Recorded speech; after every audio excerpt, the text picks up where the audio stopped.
প্রধানমন্ত্রী তারেক রহমানের নেতৃত্বে বিএনপি সরকারের প্রথম বাজেট পেশ হচ্ছে আজ। সাধারণ মানুষ কি ভাবছেন বাজেট নিয়ে, নাটোর থেকে জানাচ্ছেন সহকর্মী পরিতোষ অধিকারী। পরিতোষ, নতুন সরকারের বাজেট নিয়ে কি ভাবছেন সাধারণ মানুষ, তাদের প্রত্যাশা সম্পর্কে জানাবেন আমাদের।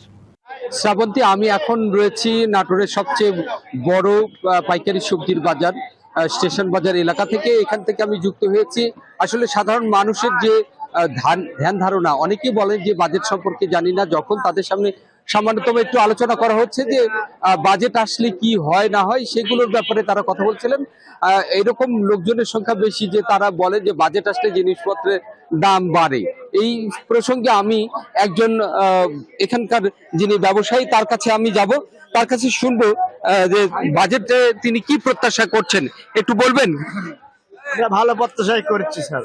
আচ্ছা, আপনারা কি আশা করতেছেন এই বাজেটে? আমরা বাজার থেকে জিনিসপত্রের দাম একটু স্থিতিশীল হোক, মানুষ বাঁচবে, কম হলে মানুষ খাবে। ধন্যবাদ। আমরা একজনের কথা শুনলাম, আমরা আরো একজনের কথা একটু শুনতে চাই।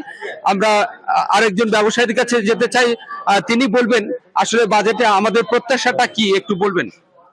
নতুন বাজারে আমাদের প্রত্যাশা নিত্যপণ্য জিনিসের যাতে দামগুলো খেটে খাওয়া মানুষের নাগালের ভিতরে থাকে, যাতে মানুষ সহজে নিত্যপণ্য জিনিসগুলো কিনতে পারে, বেশি দাম যেহেতু না হয়, সরকারের কাছে এটাই প্রত্যাশা নতুন বাজেটে।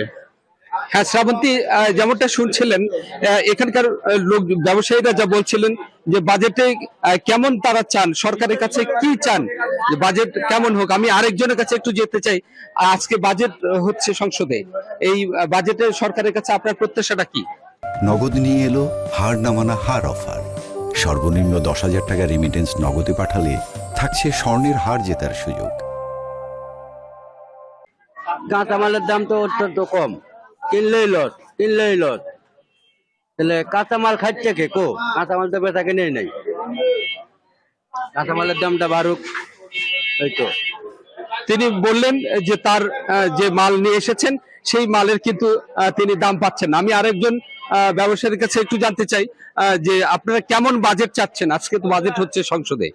বাজেট আপনার মনে করেন যে গৃহস্থরা আসলে লস খাওয়া যাচ্ছে। আপনার একটা ব্যবসায়িক কিনে নিয়ে যা বেচতে পারছি না, এখন লসে বেচা লাগছে। সরকারের কাছে কি চান আপনারা?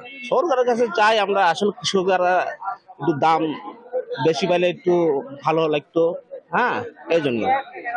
আচ্ছা শ্রাবন্তী, যেমনটি শুনছিলেন যে তারা চাচ্ছেন যে তাদের উৎপাদিত পণ্য যাতে সঠিকভাবে সঠিক মূল্যে তারা বিক্রি করতে পারেন, এইটা চাচ্ছেন সরকারের কাছে। এমন ভাবে তা বাজেট প্রণয়ন করা হোক যাতে তাদের বান্ধব, কৃষক বান্ধব হোক বা ব্যবসায়ী বান্ধব হোক। শ্রাবন্তী, এখান থেকে সর্বশেষ ছিল বাজেটের খবর। পরিতোষ, আপনাকে ধন্যবাদ।